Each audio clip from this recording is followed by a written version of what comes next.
북미가 내일 실무 협상을 준비하기 위해 스웨덴 스톡홀름에서 차석 대표끼리 만났습니다. 하노이 회담 이후 7개월 만에 북미가 협상 테이블에 마주 앉은 셈이어서 만남 결과에 관심이 집중됩니다. 부산 산사태 현장에서 사고 이틀 만에 네 번째 매몰자도 숨진 채 발견됐습니다. 본격적인 복구 작업이 시작됐지만 동해안 지역의 태풍 피해가 워낙 커 작업 속도는 더딘 상황입니다. 검찰이 사건과 관계된 사람들에 대해 공개 소환을 전면 폐지하기로 했습니다. 조국 장관 일가 수사와 관련해서는 조 장관 동생에 대해 위장 소송 등의 혐의로 구속영장이 청구됐습니다. 일본 정부가 후쿠시마 원전 오염수를 2차 정화해 바다로 방류하는 방안을 검토하고 있습니다. 전문가들은 100년 이상 걸릴 것이라며 실현 가능성에 의문을 제기하고 있습니다. 5살 어린이를 때려 숨지게 한 의붓 아버지가 구속된 사건과 관련해 가혹한 폭행을 방조한 혐의로 숨진 어린이의 친어머니가 긴급 체포됐습니다.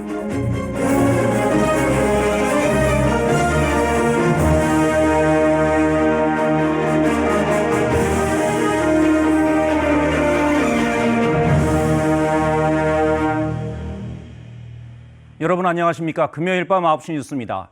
하노이 회담 결렬 이후 9개월 만에 북미가 스웨덴 스톡홀름에서 다시 마주 앉았습니다. 오늘 예비 접촉에 이어 내일은 실무 협상이 열릴 예정입니다. 앞으로 비핵화 협상과 평화체제 프로세스가 돌파구를 찾느냐 아니면 좌초되느냐를 결정할 중요한 회동입니다. 결과를 예단하기 어렵습니다. 북미 양측도 대단히 신중한 모습이라고 하는데 먼저 스톡홀름 현지를 연결해서 이 소식을 자세히 알아보겠습니다. 자, 유광석 특파원, 회담이 지금 어떤 상황인지가 궁금한데요. 북미 양측이 모두 보안을 아주 철저히 유지하고 있다고요? 그렇습니다. 이곳은 회담 장소 중 한 곳으로 거론된 스웨덴 외교부 청사 앞입니다. 북미 양측은 현재 차석 대표가 참여하는 예비 접촉을 갖고 있는데요. 회담 상황에 대해서는 철저히 함구하고 있습니다. 그런 가운데 조금 전 스티브 비건 미국 특별대표가 스웨덴 외교부 청사 안으로 들어가는 모습이 포착됐습니다. 그리고 현지 시각 오늘 오전 9시 40분쯤 그러니까 4시간여 전에 북측 협상대표단이 북한 대사관을 떠났습니다. 권정근 북한 외무성 전 북미국장과 정남혁 미국 연구소 연구사, 대사관 직원 등 6명이었습니다. 실무협상 수석대표인 김명길 순회대사는 보이지 않았습니다. 북한 측 일행은 회담 일정이나 행선지를 묻는 기자들의 질문에 답하지 않고 이동했습니다.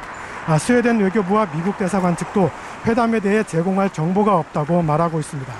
네, 그만큼 결과를 예측하기가 어렵겠군요. 그럼 내일 수석 대표들은 예정대로 만나게 될까요?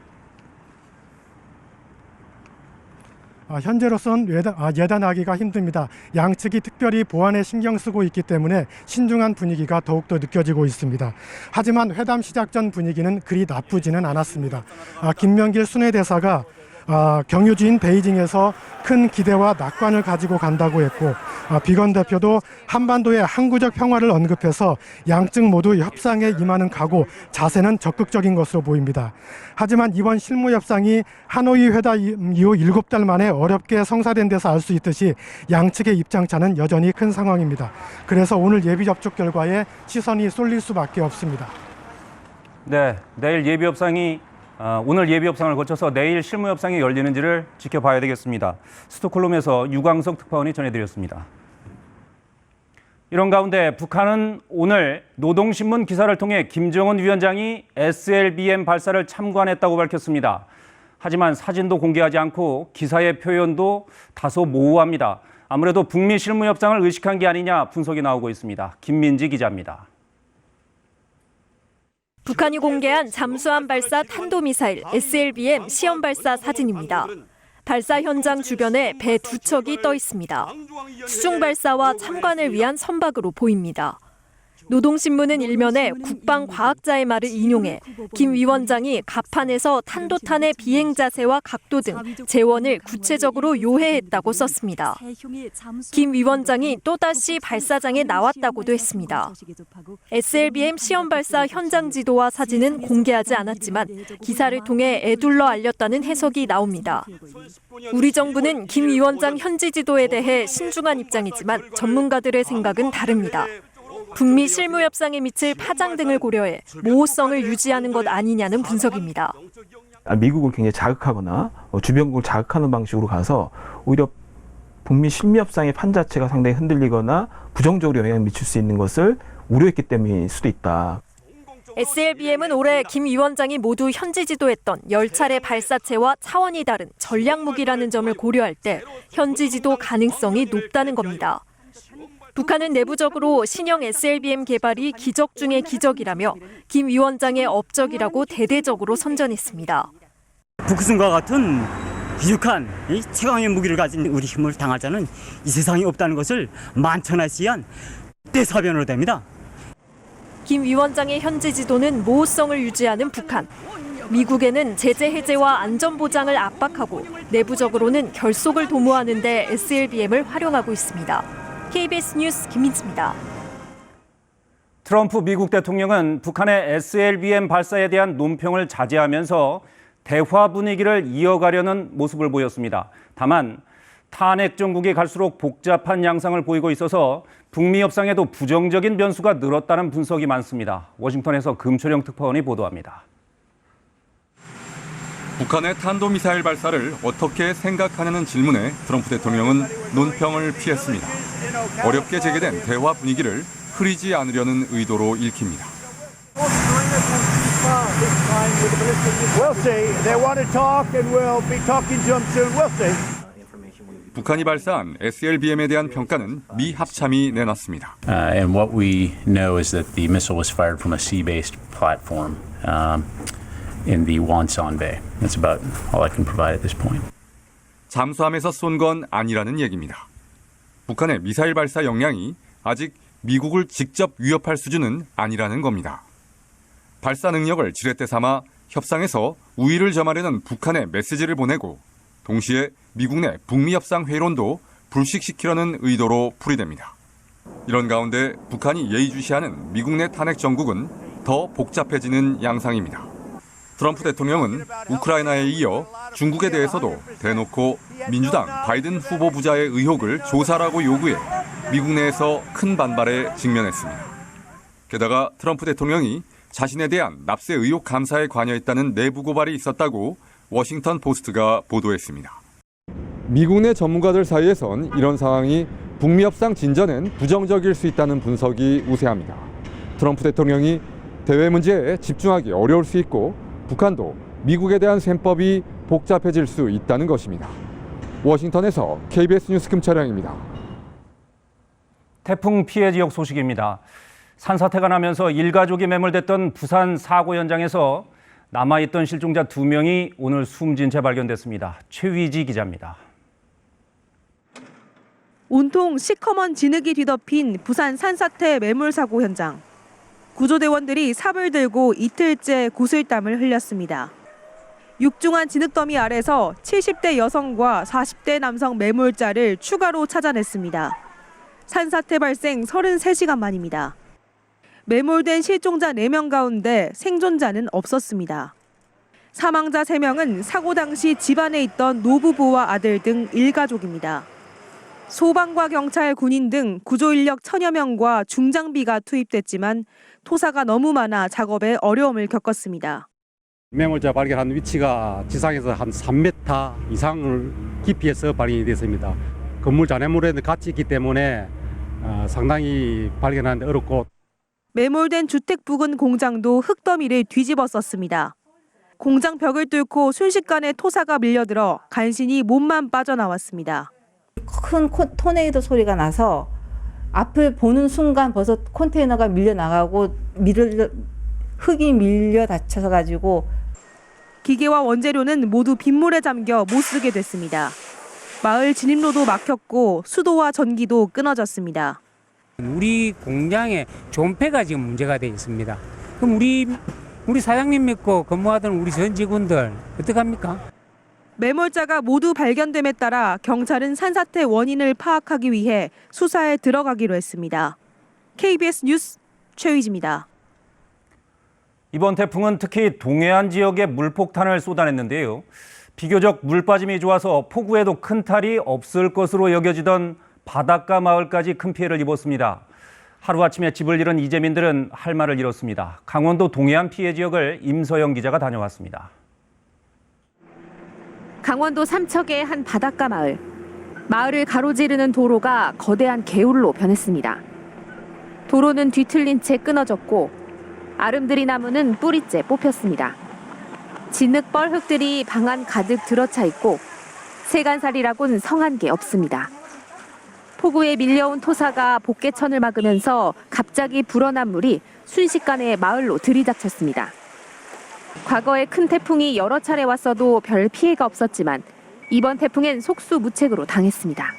태풍이 바람 불고 비가 와도 이렇게 많이 안 왔어. 많이 안 오고 파도가 그전에는 이 방파제한테 해가지고 조금 쳤지만은 인근 마을도 쑥대밭입니다. 담이 무너지고 벽이 통째로 뜯겨나갔습니다. 순식간에 밀려든 흙탕물에 간신히 몸만 추스려 나왔습니다. 어머님 때문에 많이 놀랐죠. 어머님이 이제 이렇게 탈출을 하려고 한 2시간 동안 그 비를 맞고 덜덜 떨고 있다가 나중에 이제 좀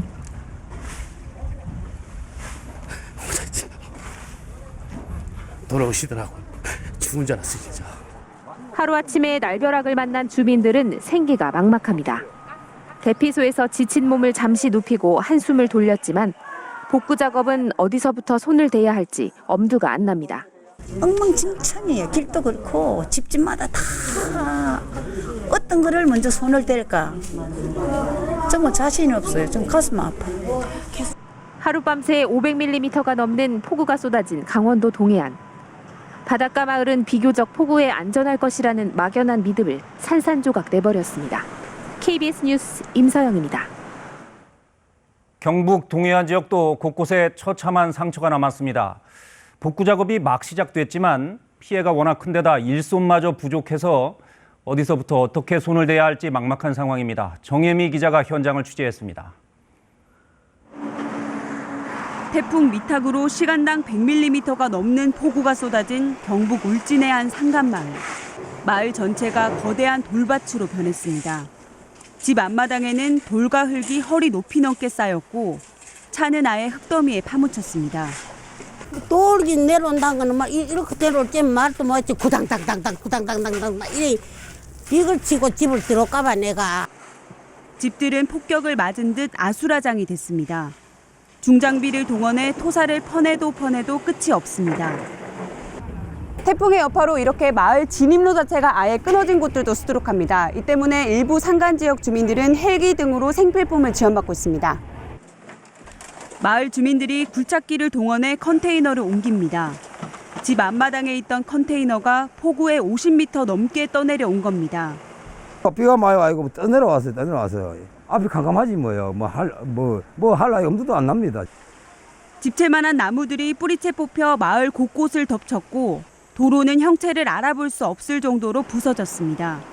진흙물이 덮친 집을 어떻게 수습해야 할지 막막하기만 합니다.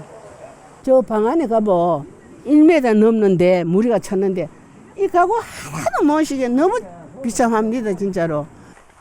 포항과 울진에서 계속된 실종자 수색 작업도 어려움이 많습니다. 물이 흙탕물이기 때문에 내부가 물속이 전혀 안 보이는 그런 상황이기 때문에 조금 시계가 안 나와서. 경북 동해안에서만 3천여 명의 인력이 복구에 나섰지만 피해 수습에는 역부족입니다. KBS 뉴스 정혜미입니다. 행정부 각 부처의 국정 전반을 감시하는 게 국정감사의 취지입니다. 그러나 오늘 국감도 이른바 조국 블랙홀이었습니다.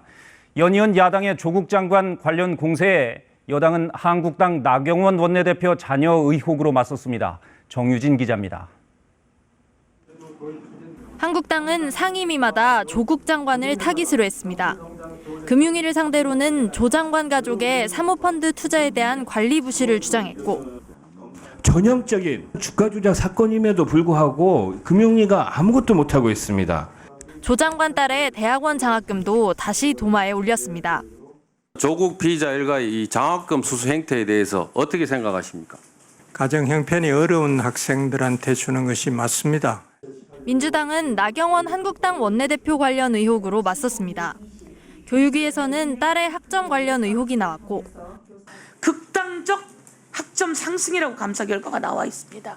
기학점이 A+로 정정되고 또 다른 과목도 수차례 정정되는데 문체위에서는 나 원내대표가 딸의 스페셜올림픽 코리아 이사 선임에 영향을 준 것 아니냐며 이 문제에 국정감사를 주장했습니다. SOK는 문체부로부터 매년 33억 이상의 예산을 지원받고도 어떠한 관리 감독도 받지 않고 보건복지부 국감은 한때 파행했습니다. 대통령 기록관 예산 심의를 한 국무회의를 대통령이 주재했던 걸 문제 삼은 야당 의원의 이 발언 때문이었습니다. 국민들은 가족의 치매를 걱정하고 있음과 동시에 요즘 대통령의 기억력 문제를 많이 걱정하고 있습니다. 국정감사와 국회의원 스스로에 대한 모독이라고 생각합니다. 정식으로 사과하십시오. 조국 블랙홀과 여야 충돌로 국정감사 초반 다른 정책 이슈는 묻혀버렸습니다. KBS 뉴스 정유진입니다. 오늘 국감장에선 어제 광화문 집회를 둘러싼 여야의 공방도 이어졌습니다. 지난 주말 서초동 촛불 집회를 시작으로 어제 광화문 집회를 거치면서 여야는 이른바 광장 정치에 화력을 집중하는 모양새입니다. 민생을 내팽개쳤다, 국론 분열을 조장한다, 우려의 목소리가 높은데 이런 거리 정치에 대해 문희상 국회의장이 쓴소리를 내놨습니다. 안다영 기자입니다. 지난 주말 서초동 촛불 집회 뒤 나온 여당 논평. 100여만 명의 시민들이 검찰개혁 촛불 문화제에 참여했습니다. 광화문 집회를 마친 야당은 이렇게 말했습니다. 서초동 200만 선동을 판판 있게 부수고 한 줌도 안 되는 조국 비호 세력의 길을 눌렀습니다. 숫자에 이어 동원 논란도 일었습니다.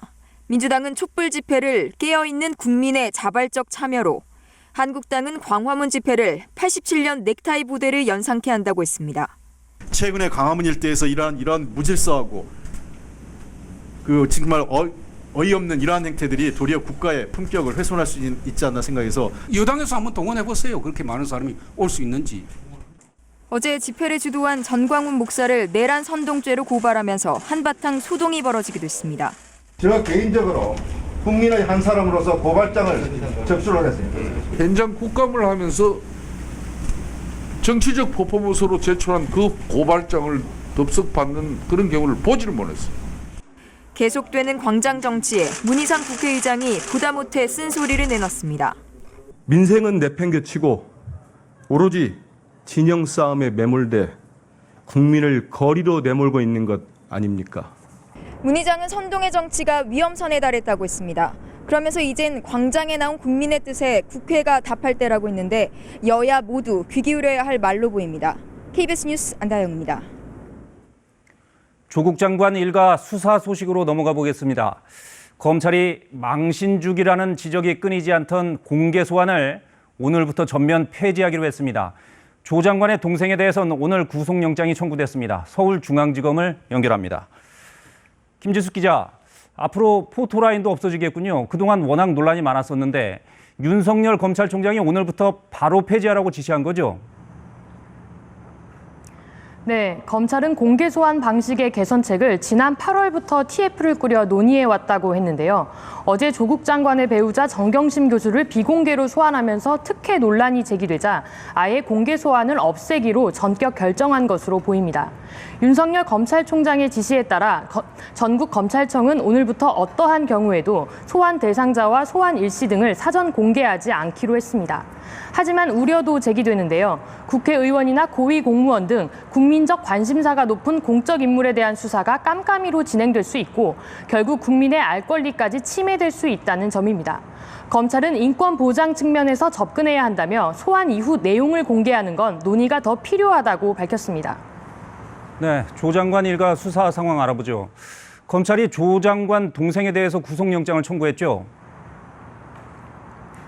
네, 동생 조모 씨는 오랫동안 웅동학원 사무국장 역할을 해왔는데요. 허위 공사를 내세워 웅동학원에게 공사대금 채무를 지게 한 뒤 학교법인 관계자들과 위장 소송을 벌였다는 의혹을 받고 있습니다. 조 씨와 조 씨의 전처는 웅동학원을 상대로 2차례 공사대금 채권 소송을 냈고 모두 승소해 100억 원 규모의 채권을 갖고 있습니다. 웅동학원은 당시 변론을 하지 않고 패소했는데 2006년 소송 때는 조 장관이 학원 이사였습니다. 조 씨는 또 웅동학원 교사 채용 대가로 수억 원을 받았다는 혐의와 함께 관련 증거를 없애려 한 증거인멸 교사 혐의도 받고 있습니다. 네, 김 기자. 재소환을 앞두고 있는 정경심 교수는 병원에 입원했다고요? 네, 정 교수는 어제 건강상의 이유로 8시간 만에 조사를 마쳤고 당초 예정된 오늘 소환에도 응하지 않았는데요. 건강 상태로 인해 어제 조사를 마치고 바로 병원에 입원한 걸로 전해졌습니다. 정 교수는 이르면 내일 검찰에 다시 출석해 조사를 받을 것으로 보입니다. 네, 알겠습니다. 김지숙 기자였습니다. 조국 장관의 딸 조민 씨가 오늘 한 라디오 방송에 출연해 자신을 둘러싼 여러 가지 논란에 대해 직접 입장을 밝혔습니다. 표창장이나 인턴 증명서를 위조하지 않았고 서울대 인턴을 집에서 했다는 것도 사실이 아니라고 말했습니다. 자신 때문에 어머니 정경심 교수가 하지도 않은 일을 책임질까 봐 방송에 출연하게 됐다면서 압수수색 당시 어머니가 쓰러져 119를 부르려 했다고도 밝혔습니다. 이지윤 기자가 보도합니다. 조국 법무부 장관의 딸이 오늘 아침 TBS 라디오에 실명으로 출연해 표창장 위조 의혹을 부인했습니다. 저는 봉사활동이나 인턴을 하고 나서 받은 것을 학교에다가 제출했습니다. 위조를 한 적도 없습니다. 서울대 인턴을 집에서 했다는 일부 보도도 사실이 아니라고 밝혔습니다. 집에서 서울대 인턴 했다. 따옴표 안에 들어가 있는 이런 말을 한 적은 있습니까? 없습니다. 조 씨는 그러면서 자택 압수수색 당일 어머니인 정경심 교수가 쓰러졌다고 밝혔습니다. 검은 상의를 입은 수사관 한 분이 제 방으로 오셔서 어머니가 쓰러졌으니 물을 좀 떠다 줘야 할 것 같다. 119를 불러야 할 수도 있겠다. 조 씨는 설령 자신이 기소되거나 학위가 취소돼 고졸이 된다 하더라도 상관없다고 덧붙였습니다. 시험은 다시 치면 되고 30에 의사가 못 되면 40에 되면 된다고 생각합니다. 인터뷰에 응한 이유는 어머니인 정 교수가 자신을 보호하려고 하지도 않은 일을 했다고 할 것 같아 걱정이 됐기 때문이라고 설명했습니다. 제가 아무리 말을 해도 정작 어머니께서 수사를 받으시면서 그렇게 해버릴까 봐 좀 걱정이 많이 되고 이에 대해 검찰은 압수수색이 진행되는 과정에서 정 교수가 쓰러진 일이 있었고 절차에 따라 119를 부를지 조 씨에게 물어본 일이 있다고 인정했습니다. 그러면서도 조 씨의 인터뷰 내용은 지금까지 수사한 결과와는 많은 차이가 있다는 입장입니다. KBS 뉴스 이지윤입니다. 버닝썬에 대한 단속 정보를 흘린 혐의 등으로 수사를 받고 있는 이른바 경찰총장 윤규근 총경이 검찰에 소환됐습니다. 경찰은 직권남용 혐의로만 송치했는데 검찰은 윤 총경이 업체로부터 뒷돈을 받았다는 의혹도 함께 들여다보고 있습니다. 방준원 기자의 보도입니다. 버닝썬 의혹을 수사하고 있는 검찰이 이른바 경찰총장으로 불리는 윤규근 총경을 불러 조사했습니다. 경찰이 관련 사건을 검찰에 넘긴 후 첫 조사입니다. 윤 총경이 받는 의혹은 크게 두 가지.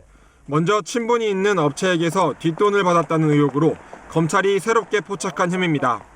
검찰은 윤 총경이 특수잉크 제조업체 노건 C&I의 전 대표 정모 씨로부터 주식 등 수천만 원대의 금품을 받았다고 의심하고 있습니다.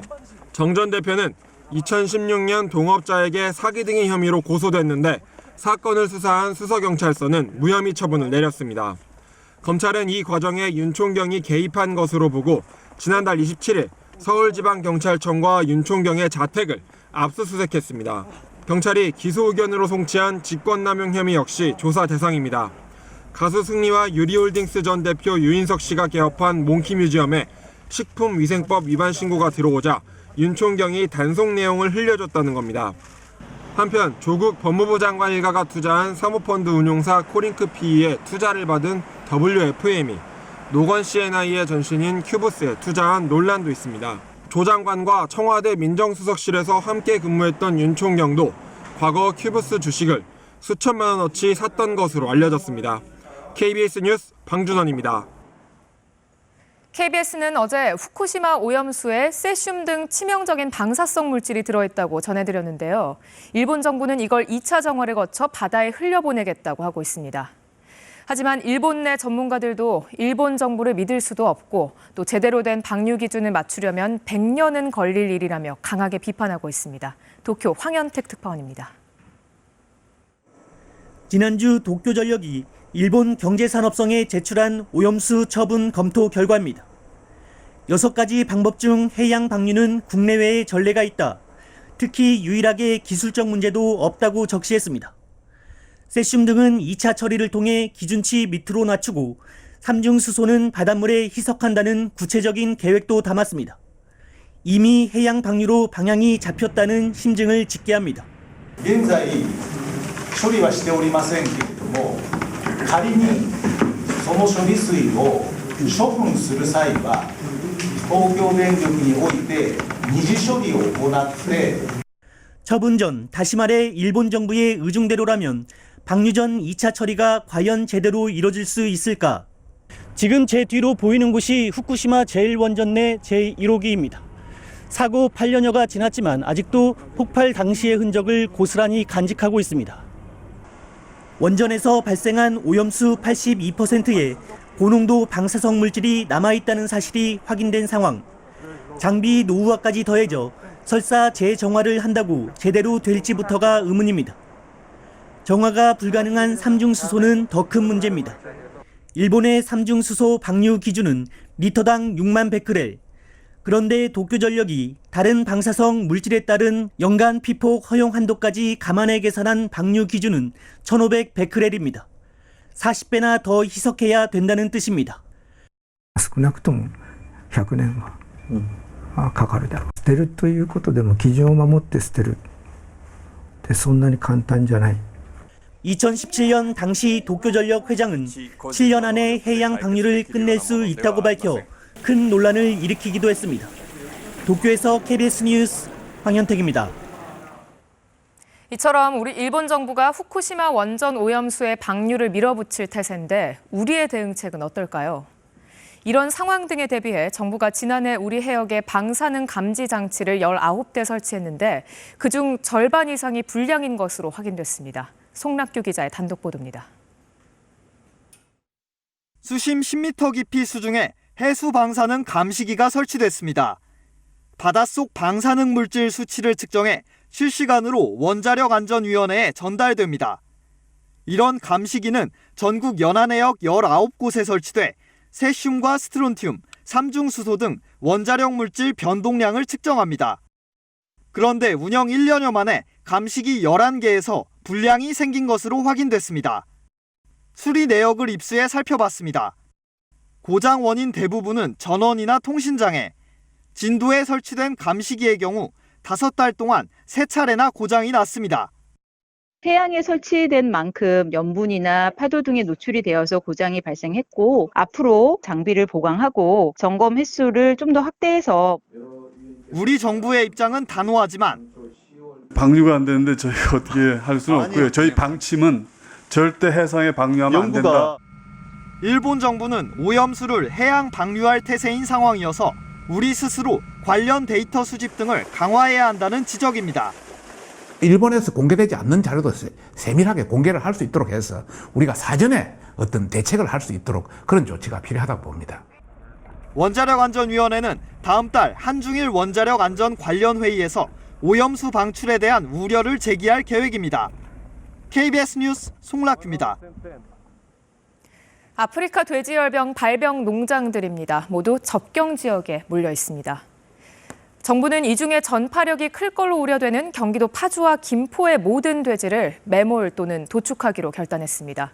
또 경기 연천도 발생지 반경 10km 이내의 돼지를 전부 처분합니다. 이렇게 접경 지역에 대한 과감한 방역 조치가 내려진 건 북한을 통한 바이러스 감염 가능성이 커졌기 때문인데요. 이미 예전부터 야생 멧돼지가 남북을 오갔던 정황이 확인됐습니다. 정부는 헬기를 동원해 DMZ 전 지역을 소독하는 등 뒤늦게 국경 방역에 나섰습니다. 보도에 김진화 기자입니다. 국방부가 일주일간 DMZ 모든 지역에서 헬기 방역을 시작했습니다. 경기 연천 지역의 DMZ 안에서 발견된 야생 멧돼지 사체에서 바이러스가 확인된 데 따른 긴급 조치입니다. 환경부도 접경 지역 감시 인력을 2배로 늘리고 총기 포획 재허용까지 검토하고 있습니다. 하지만 뒤늦은 대응이라는 비판이 나옵니다. 지난 7월 경기 파주시 육군 1사단 GOP 철책 아래에서 멧돼지 한 마리가 수로에 몸이 낀 채 발견됐습니다. 파주시의 요청으로 전문 엽사들이 출동했을 때 멧돼지는 수로에서 빠져나와 남쪽 갈대밭에서 먹이를 찾고 있었고 수로를 통해 다시 철책 밖으로 달아났습니다. 이달 1일에도 인근에서 멧돼지 한 마리가 발견돼 출동한 민간 엽사가 사살했습니다. 철책이 있으면 밑에 이제 세멘트로 기초를 하잖아요. 수로에는 그게 안 돼 있다는 거야. 첫 확진 판정이 나온 날 강화에선 북한 멧돼지가 머무르다 다시 월북한 정황이 군 감시 카메라로 확인됐고 앞서 근처 해안에선 포획틀에 멧돼지가 잡히기도 했습니다. 북한 멧돼지가 육로뿐 아니라 바다나 강을 헤엄쳐 드나들었을 가능성이 제기되는 대목입니다. 제가 주목했던 것 중에 하나가 비행우지의 멧돼지였습니다. 충분히 대처하지 못한 것은 아닌지 되돌아볼 필요가 있습니다. 경기와 강원 지역 폐사 추정 멧돼지의 0.2%만 바이러스 검사를 할 뿐이어서 인력과 장비 보강이 시급하다는 지적도 나옵니다. KBS 뉴스 김진아입니다. 100회째를 맞은 국내 최대 스포츠 종합대회인 전국체전이 서울 잠실 올림픽 주경기장에서 막을 올렸습니다. 한국체육 100년의 역사가 집약된 화려한 개막식을 시작으로 일주일간 각 지역 대표 선수들의 뜨거운 경쟁이 펼쳐집니다. 김기범 기자가 보도합니다. 수많은 인파가 오륜기를 새긴 잠실 올림픽 주경기장으로 향합니다. 30여 년 전 아시안게임과 올림픽의 열기가 살아난 듯했습니다. 좀 더 성숙되고 좀 더 발전된 모습을 보여줘서 아주 그때보다도 더 멋있지 않았나라는 그런 생각이 들어갑니다. 100회를 기념해 3만여 명의 대규모 선수단이 참가해 국내 최대 스포츠 축제의 위용을 뽐냈습니다. 문재인 대통령은 다시 한번 체육을 통한 남북 평화와 화합의 메시지를 강조했습니다. 1988년 서울올림픽이 동서화합의 시대를 열고 2018년 평창올림픽이 평화의 한반도 시대를 열었듯이 2032년 서울 평양 공동올림픽은 공동번영의 한반도 시대를 여는 신호탄이 될 것입니다. 몸의 신화 100년의 탄생이란 주제로 펼쳐진 개막식 하이라이트는 성화점화였습니다. 1950년 보스턴 마라톤 우승자 함기용 선생과 축구 스타 박지성, 떠오르는 육상샛별 양예빈 등 한국 스포츠의 과거, 현재, 미래가 함께 점화했습니다. 역사적인 전국체전 100번째 성화와 함께 이번 대회는 앞으로 일주일간 열전을 이어갑니다.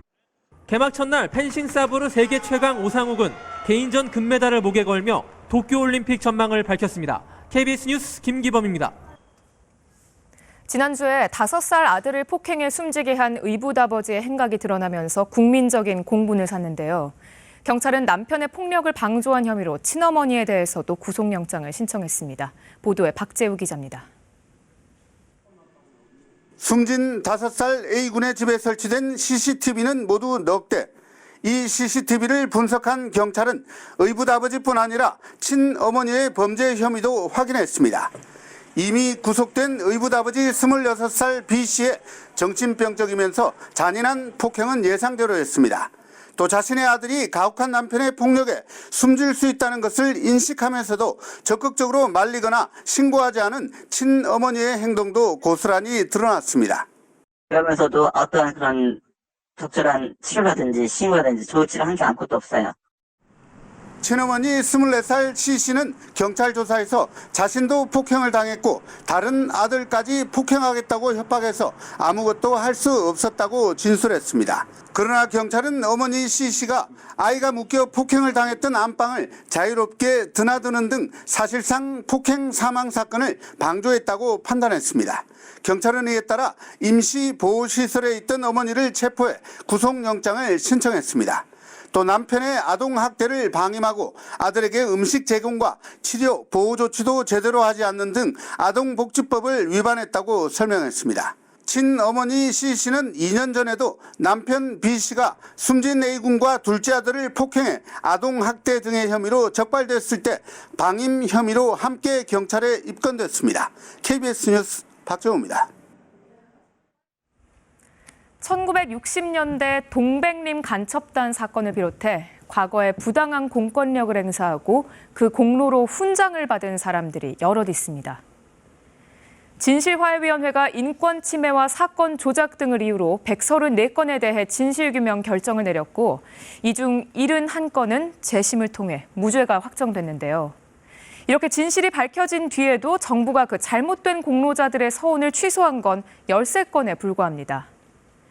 취소할 근거가 충분한 사건들이 적지 않지만 정부의 의지가 부족하고 또 원칙도 명확하지 않다는 지적이 나옵니다. 조지연 기자가 취재했습니다. 우리나라에서는 처음으로 서울 근교 구로동에 수출 전용 공업단지가 준공됐습니다. 1960년대 국가는 구로공단을 조성하면서 강제로 토지를 수용했습니다. 그 땅의 주인이던 농민들은 불법 연행과 감금을 당해가며 땅을 빼앗기고 소송 사기범으로까지 몰렸습니다. 재심 끝에 50여 년 만에야 무죄 판결을 받았습니다. 농민들을 겁박해 농지를 강탈했던 공권력은 스스로 훈장을 주고받았습니다. 당시 중앙정보부 직원의 상훈 공적서, 소송 사기단을 막아 국고 손실을 방지했다고 기록돼 있습니다. 정당하게 공을 세워서 보상받는 거야 뭐 참 뭐라고 얘기할 수 없지. 근데 부당하게 우리 사기꾼에 조작해서 신군부의 언론 통폐합 사건을 주도한 보안사 언론대책반원 5명도, 고문으로 간첩 혐의를 뒤집어 씌운 제1동포 유지길 사건의 보안사 직원 2명도 부당한 공권력 행사였음이 드러났는데도 여전히 보국 훈장을 갖고 있습니다. 의료비 지원과 자녀 취업대 가점 같은 혜택도 계속 받습니다. 훈장 취소 권한을 가진 행정안전부는 소극적입니다. 무궁화 대훈장을 받은 전두환, 노태우 두 전직 대통령, 각각 무기징역과 징역 17년형을 받아 상우법상 당연히 취소 대상이지만 행안부는 재임을 부정하게 된다는 궁색한 이유를 들어 훈장을 취소하지 않았습니다. 훈장을 가려내고 취소하는 것은 애초 훈장을 추천한 각 부처에서 자료를 주지 않으면 할 수 없다며 부당한 훈장이 얼마나 있는지조차 파악하지 않고 있습니다. 행안부가 너무 소극적인 거죠. 그러니까 서운 취소를 할 수 있는 권한은 행안부에 있기 때문에 행안부가 문제가 있다고 판단된다면 적극적으로 자료를 요구하고 확인을 해야 된다고 생각을 합니다. 추악한 훈장을 제대로 가려내지 못하면 진짜 훈장의 의미마저 퇴색할 수밖에 없습니다. KBS 뉴스 조지연입니다. 이번엔 홍콩 소식입니다. 상황이 더 복잡해지고 있습니다. 홍콩 정부가 경찰이 쏜 총에 맞은 고등학생을 기소한 데다 시위 때 마스크 착용까지 금지하면서 시위대 반발이 더욱 커지고 있습니다. 시위대는 사실상 계엄령을 내린 걸로 받아들이는 분위기입니다. 홍콩 연결합니다. 김영준 기자, 먼저 홍콩 정부가 복면금지법을 시행한다는데 이게 어떤 내용인가요? 네, 사회 안전을 이유로 공공 집회나 시위 때 마스크나 복면을 써서 얼굴을 가릴 수 없도록 한 법인데요. 고등학생이 경찰이 쏜 총에 맞아 중상을 입었고 홍콩 당국이 이 학생을 폭동 혐의로 기소까지 하면서 시위의 양상은 한층 격화되고 있습니다. 이에 홍콩 정부가 특단의 대책이라며 내놓은 게 바로 복면금지법입니다. 법은 오늘 밤 자정부터 시행됩니다. 이 법을 어길 경우 최고 징역 1년이나 2만 5천 홍콩 달러, 우리 돈으로 약 380만 원의 벌금을 내야 합니다. 질병 같은 건강상의 이유로 마스크를 착용했다 하더라도 경찰이 요구하면 벗어야 합니다. 네, 그 어떤 이유로도 집회에선 마스크를 쓸 수 없는 거군요. 시민들은 이걸 사실상의 계엄령으로 받아들이고 있다는데 반발이 더 거세지겠네요. 네, 대래 이처럼 기본적인 권리를 빼앗는 방식으로는 이 홍콩의 민주화 요구 시위를 해결할 수 없다는 게 시위에 나선 시민들의 생각입니다. 그만큼 반발이 거세질 수밖에 없고요. 오늘 오후 들어 금융중심가를 비롯한 홍콩 시내 곳곳에서는 시민들이 쏟아져 나와 도로를 점거한 채 복면금지법 시행 규탄 시위를 이어갔습니다. 복면금지법에 반대한다, 폭도는 없고 폭정만 있다, 이런 반정부 구호가 곳곳에서 들리고 있습니다. 또 법이 시행된 이후인 내일 새벽 시위 때에도 마스크와 복면을 쓰고 참여하겠다는 시민들이 많습니다. 대규모 시위가 예고된 주말을 앞두고 시민들을 더 격앙시키는 법이 시행된 상황이 됐는데요. 내일과 모레 홍콩에선 또 시위와 충돌 혼란이 예상되고 있습니다. 네, 홍콩에서 김영준 기자였습니다. 화성 연쇄 살인의 유력 용의자 이춘재는 모두 14건의 살인을 자백했고 이 가운데 9건이 화성 사건으로 알려져 있습니다. 그런데 이 씨가 8차 사건도 자백했다고 경찰이 오늘 뒤늦게 밝혔습니다. 모방 범죄로 알려진 8차 사건은 범인이 이미 잡혀서 무기징역을 선고받은 사건입니다. 이 씨 말이 사실이라면 엉뚱한 사람이 처벌을 받은 거라 파장이 예상되는데 경찰은 신빙성을 따져보고 있습니다. 오연태 기자가 보도합니다. 경찰은 이춘재가 화성 연쇄살인 8차 사건도 자신의 범행이라고 자백했다고 뒤늦게 밝혔습니다. 범인이 잡힌 8차 사건을 뺀 9건이 아니라 화성 연쇄살인 10건을 모두 자신이 저질렀다는 주장입니다. 경찰 관계자는 범행 시기와 장소, 행위 등에 대한 이 씨 진술이 구체적이라고 전했습니다. 8차 사건은 1988년 9월 13살 박모양이 성폭행 후 살해된 사건인데 22살 윤모 씨가 범인으로 지목됐습니다. 당시 경찰은 현장에서 발견된 채모의 방사성 동위원소 감정 결과 윤 씨의 채모와 일치한다는 과학적 증거까지 확보했습니다. 법원이 방사성 감정 결과를 증거로 채택한 건 이 사건이 처음입니다. 윤 씨는 무기징역을 선고받고 복역하다 감형돼 10년 전쯤 출소한 것으로 알려졌습니다. 이춘재의 자백이 사실이라면 과학수사까지 동원해 잡은 범인이 억울한 옥살이를 한 셈입니다. 윤 씨는 복역 중이던 2003년 언론 인터뷰에서 자신이 범인이 아니라며 억울하다고 주장하기도 했습니다. 화성 사건은 과거 수사 당시에도 엉뚱한 사람들이 용의자로 붙잡히기도 했었는데 경찰은 이춘재 자백의 신빙성을 따져보고 있습니다. 모든 사안에 대해서 낱낱이 확인을 해서 경찰은 이춘재의 8차 사건 자백을 그동안 밝히지 않은 이유는 확인이 덜 끝나서라고 설명했습니다. 그러나 다른 사건들도 확인이 덜 끝난 건 마찬가지라 경찰의 설명은 설득력이 떨어집니다. KBS 뉴스 오연태입니다.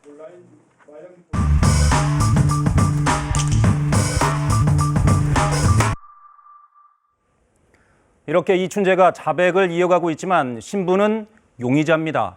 왜 피의자가 아니냐 이런 의문이 드시는 분도 있으시죠. 간단한 문제가 아닙니다. 팩트체크팀 오규정 기자와 따져보겠습니다. 자, 오 기자. 네. 일단 이춘재의 피의자 전환 문제. 오늘 국감에서도 논란이 됐었다고요? 네, 그렇습니다. 경찰청에 대한 국감에서 논란이 됐었는데요. 상황을 한번 직접 보시죠. 이춘재 피의자 전환 가능성이 어느 정도입니까? 지금 공소시효 완성과 피의자 여부에 대해서도 굉장히 법적으로 전문가들 사이에서도 의견이 나뉩니다. 네, 의견이 나뉜다. 그러면 피의자 전환 왜 아직 안 되는 겁니까? 네, 결국은 공소시효 때문인데요. 네. 피의자로 입건한다는 건 경찰이 본격적인 수사로 형사소송 절차에 들어간다는 것을 뜻합니다. 네, 형사소송 절차의 최종 목적은 재판을 통해 사건의 유무죄를 가리는 일입니다. 그런데 화성 사건의 경우에는 공소시효가 지났기 때문에 기소와 재판을 할 수가 없고 결국 피의자 입건이나 수사가 법적인 명분을 잃게 되는 겁니다. 네. 이 때문에 경찰도 실체적 진실 규명을 위한 수사가 필요하다는 점을 강조하고 있습니다. 네. 처벌은 할 수 없고 진실 규명을 위해서 하는 거다. 뭐 이런 얘기죠. 그럼 신상 공개도 그런 이유 때문에 못하고 있는 겁니까? 신상 공개 요건은 법에 명시가 돼 있는데요. 우선 범행 수단이 잔인하거나 중대한 피해가 발생했을 때, 네. 그리고 충분한 증거가 있을 때, 국민의 알 권리를 보장하는 차원에서 필요하다고 볼 때 등인데요. 이춘재는 여기에 일단 다 해당이 된다고 볼 수 있지만 역시 이춘재의 신분이 피의자일 때만 가능합니다. 네. 지금 그런 상황이 결국 피해자 가족들에게는 굉장히 답답한 상황일 수밖에 없는데 그러면 손해배상 청구 같은 민사적인 방법들은 가능합니까? 네, 이 역시 현행법상 쉽지는 않습니다. 민법에도 소멸시효가 있는데요. 네. 우선 피해자가 가해자를 안 날로부터 3년, 이것만 보면 이춘재의 존재를 우리가 최근에 알았으니까 가능한 것처럼 보이지만 네. 그 다음 조항을 보면요. 불법 행위를 한 날, 즉 사건이 발생한 날로부터 10년, 이 부분이 걸리는 겁니다. 문제는 두 조항 중에 하나만 해당돼도 소멸되기 때문에 손해배상 청구도 쉽지 않은 겁니다. 네. 그렇다면 이춘재는 범죄에 대한 대가를 아무것도 치르지 않는다는 거잖아요. 그래서 이 사건의 공소시효를 없애자는 특별법이 발의됐지만 이 통과는 불투명한 상황입니다. 네. 결국 화성 사건은 법적으로 유죄 선고를 받은 진범이 존재하지 않는 그런 모순적인 상황에 처할 가능성이 높습니다. 네, 알겠습니다. 잘 들었습니다. 팩트체크 K 오규정 기자였습니다.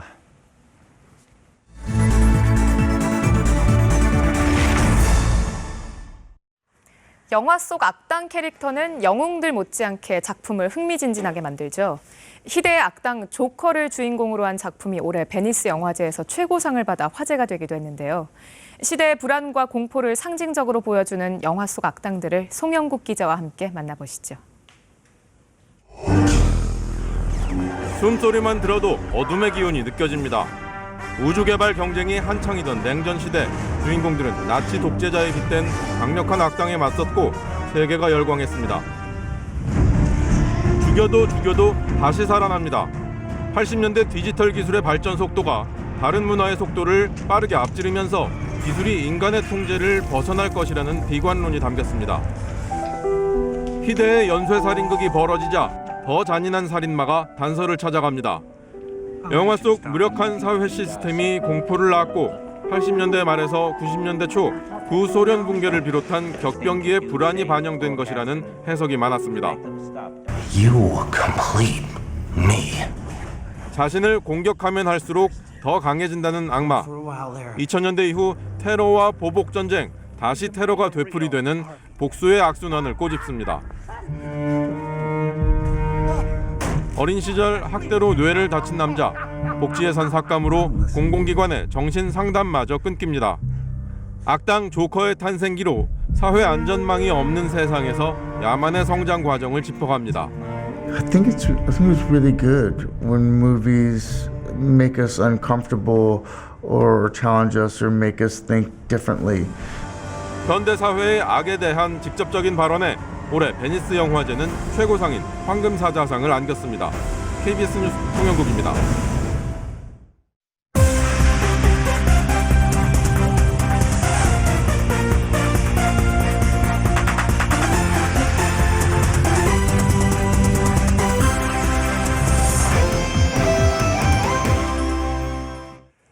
안녕하십니까. 스포츠 뉴스입니다. 프로야구 준 플레이오프는 창과 창의 대결로 주목받고 있습니다. 팀 타율 전체 1위 키움과 후반기 엄청난 상승세를 보여준 LG의 불방망이가 충돌합니다. 첫 소식 신수빈 기자입니다. 키움의 팀 타율은 2할 8푼 1리로 전체 1위입니다. 홈런 1위 박병호, 나란히 100타점 100득점을 기록한 센즈와 김하성, 여기에 프로 데뷔 3년 만에 190안타를 돌파한 이정후가 핵타선을 이끕니다. 특히 이정후는 정규 시즌 동안 준 플레이오프 LG의 1선발로 나설 윌슨에게 4할의 맹타를 휘둘러 자신감이 넘칩니다. 올 시즌 정말 기대가 많으신 걸로 알고 있는데 팬분들께서 원하시는 그런 꿈을 저희가 이뤄드릴 수 있도록 열심히 하겠습니다. LG의 방망이는 후반기 들어 무서운 상승세를 타고 있습니다. 외국인 타자 페게로가 가세한 7월 16일 이후 팀 타격에 힘이 붙었습니다. 페게로 합류 전후를 비교했을 때 팀 타율이 2할 6푼 1리 8위에서 2할 7푼 7리 3위로 뛰었습니다. 와일드카드 1차전에서 2타점을 올리며 승리를 이끈 이형종은 또 한 번 해결사 역할을 다짐했습니다. 저희 LG를 좀 어려워한다고 플레이오프 가서도 한 경기는 꼭 결승타를 날릴 수 있도록 최선을 다하겠습니다.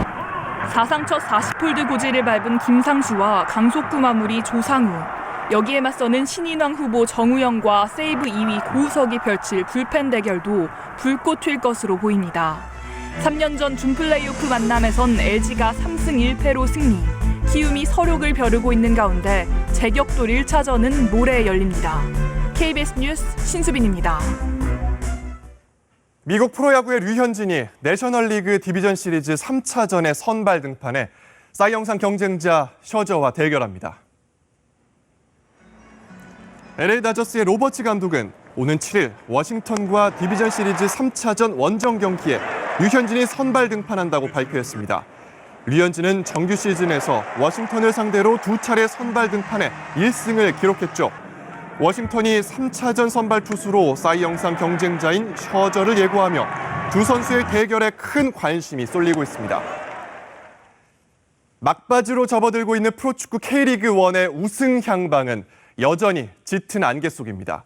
울산과 전북이 한 골 한 골에 희비가 갈릴 만큼 역대급 우승 경쟁이 펼쳐지고 있습니다. 이준희 기자입니다.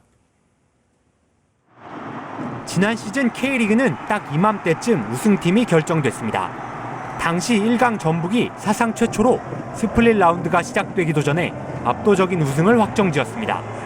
하지만 올 시즌 상황은 완전히 다릅니다. 32라운드까지 치른 현재 선두 울산과 2위 전북의 승점 차는 단 2점. 6경기가 남은 상황에서 1위와 2위의 승점 차는 최근 5년간 가장 적은 상황입니다. 선두 자리의 주인도 역대급으로 자주 바뀌었습니다. 울산과 전북, 두 팀이 선두를 서로 맞바꾼 것도 10번 이상이나 됩니다. 울산은 김도훈 감독의 5경기 출전 정지 징계 기간 동안 전북의 승점 3점 차까지 뒤졌습니다. 하지만 김도훈 감독 복귀 후 연승을 달리며 선두 탈환에 성공했습니다. 마지막까지 저희가 웃을 수 있는, 마지막에 가서 웃을 수 있게끔 저는 준비를 하고 경기에 임할 것입니다. 지금 매 경기마다 지금 우리가 결과를 가져올 수 있게 노력해야 되고. 전북은 문선민과 로페즈의 막강 화력을 앞세워 재역전을 노립니다. 다득점에선 울산에 한 골 앞서 있어 승점이 같아질 경우 단 한 골로 우승팀이 갈릴 수도 있습니다. 14년 만에 K리그 재패를 노리는 울산이냐, 3연패에 도전하는 전북이냐. 이제부턴 한 골 한 골에 우승컵의 향방이 움직이게 됐습니다. KBS 뉴스 이준입니다.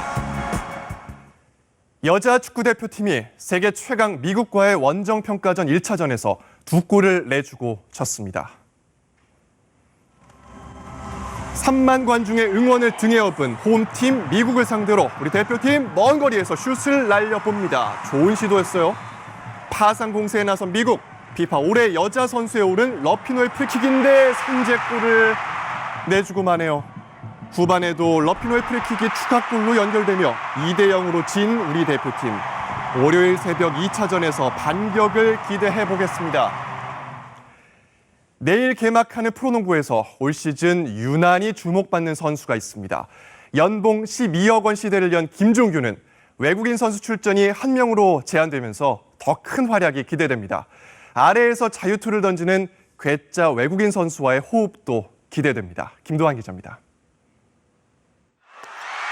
LG의 6강행을 이끈 뒤 역대 최고 몸값인 12억 7,900만 원 DB로 이적한 김종규. 2m 6cm의 큰 키에 속공까지 가담하는 김종규를 영입한 DB는 단숨에 우승 후보로 평가받습니다. 외국인 출전이 한 명으로 줄면서 김종규의 골 및 장악력은 더욱 주목받고 있습니다. 잘해도 욕먹고 못해도 욕먹고 잘하면은 뭐 본전이고 못하면은 뭐 먹튀고 욕먹는 건데. 새 외인 오누아쿠와의 호흡도 기대됩니다. 3년 전 NBA 신인 드래프트에서 전체 37순위로 휴스턴 유니폼을 입은 오누아쿠. 특이하게 엉거주춤 강백호 자유투를 던지는 선수로도 유명합니다. 저게 사람들이 생각할 때 사람들이 생각할 때 장난으로 생각했는데 나도 맨 처음에 저런 놈이 다닌다고 그랬는데 확률이 높더라. 그리고 얘는 여기 안 올 줄 알았어요. 야, 그것도 연습을 해.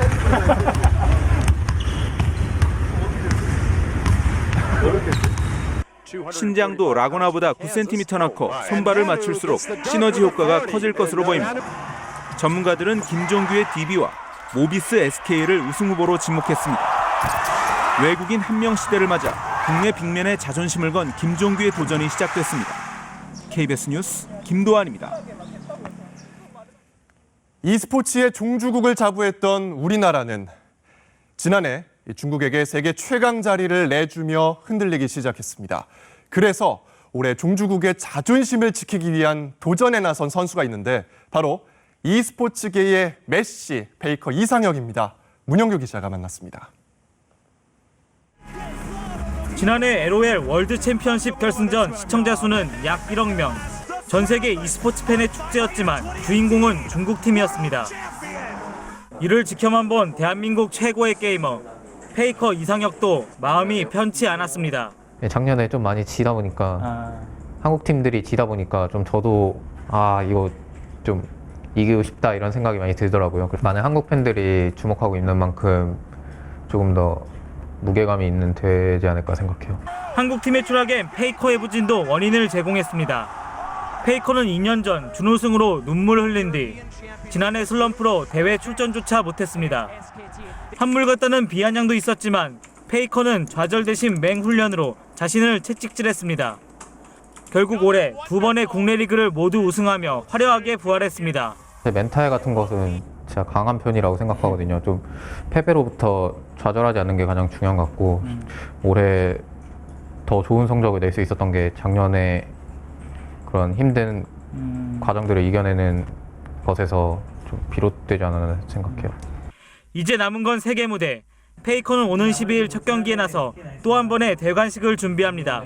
이번에 어렵게 잡은 기회만큼 열심히 준비해서 롤드컵 우승하고 오겠습니다. 많이 기대해 주세요. 화이팅! KBS 뉴스 문영규입니다.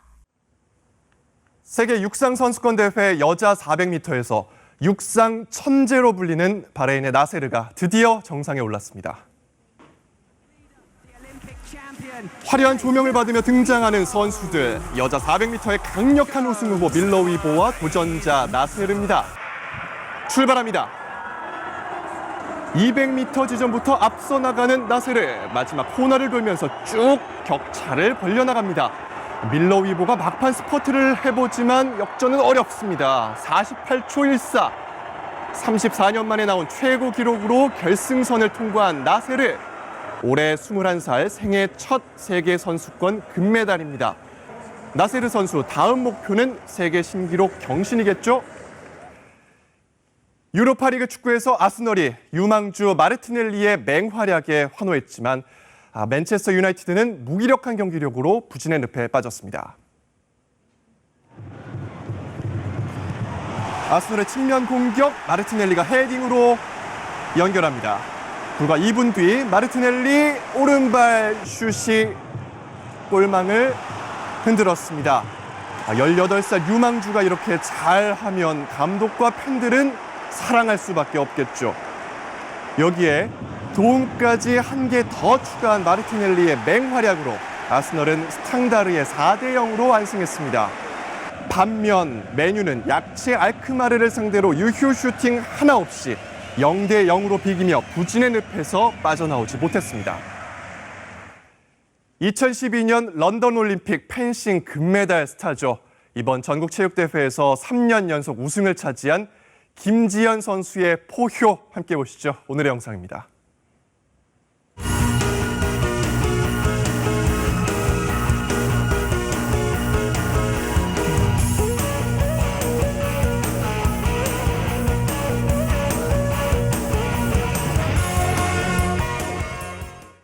요즘 다시 여름인가 싶을 정도로 한낮에 늦더위가 이어지고 있는데요. 이번 주말은 어떨지 기상센터 연결해 알아보겠습니다.